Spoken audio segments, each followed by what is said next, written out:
Okay. Hello, good people. It is Todd Shannon, data scientist, social commentator, getter of buckets, and I have something interesting I want to talk about today. I kept seeing these videos about how men think about the Roman Empire all the time, and I was frankly really confused because I think about the Roman Empire like 0% of the time. It kind of confused me, to be honest. So I ended up watching a bunch of videos showing men talk about it in various ways, and then it finally clicked for me.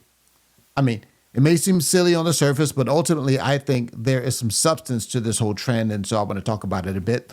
While I don't think about the Roman Empire very much, I often do think about how to build and how to sustain a home and build a society for my family, my wife, my children, and my children's children.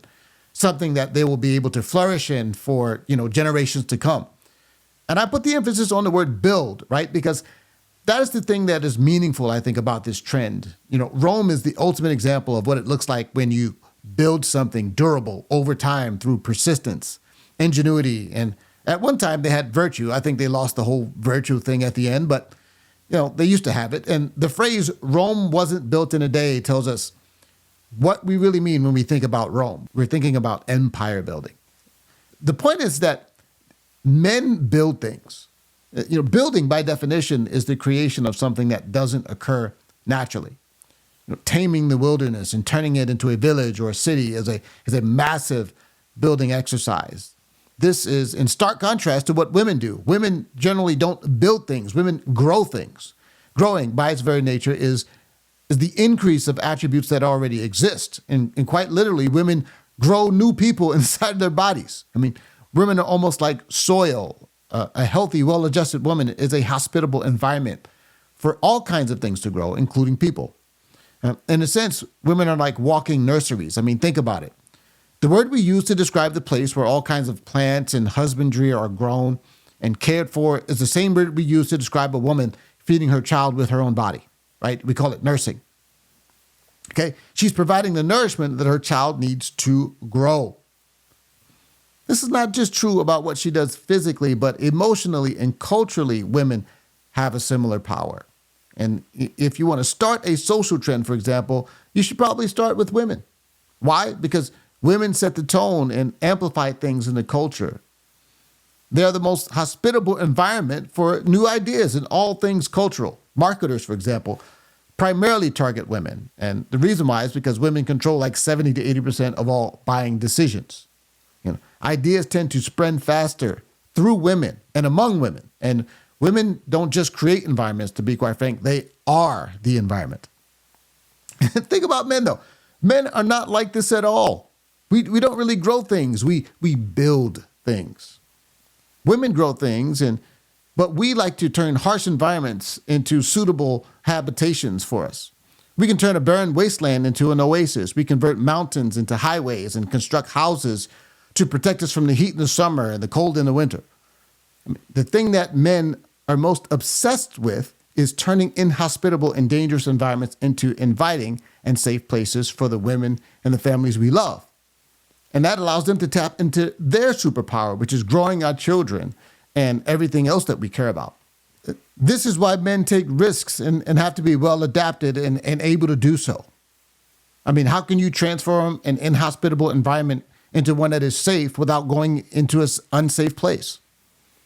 Women can't be concerned with that because their priority is protecting the thing that they're trying to grow. Most of the time, that's the children inside their body. And everything that is grown is fragile at first. Going into harsh environments is not a good idea when you've got a little one in your tummy.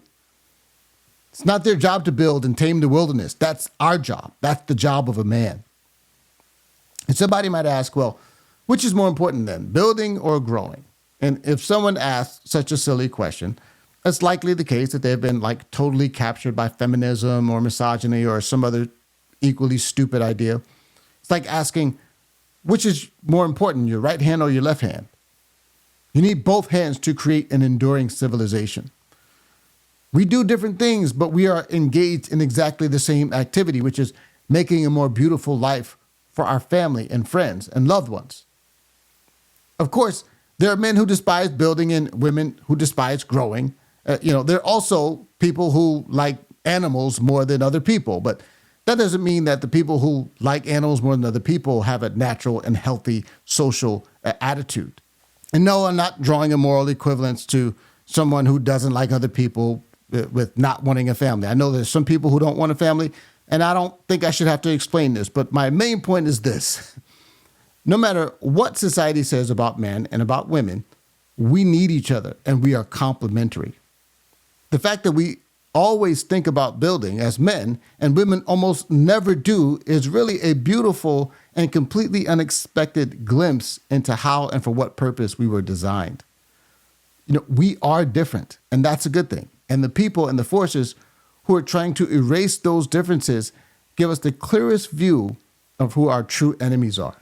Not every man thinks about the Roman Empire often, but most men think constantly about how to build things that endure for the people that we love, turning harsh and difficult environments into inviting situations so that the women we love can be the quote unquote soil in which our families grow is what is most important to us, the Roman Empire aside. And that's why it makes sense that a lot of men think about the Roman Empire. What do you think? Tell me what your thoughts are. Have you heard of this Roman Empire trend? Is it something that was on your radar? And do you agree with me? I'd like to know in the comments. Till next time, friends, God bless you.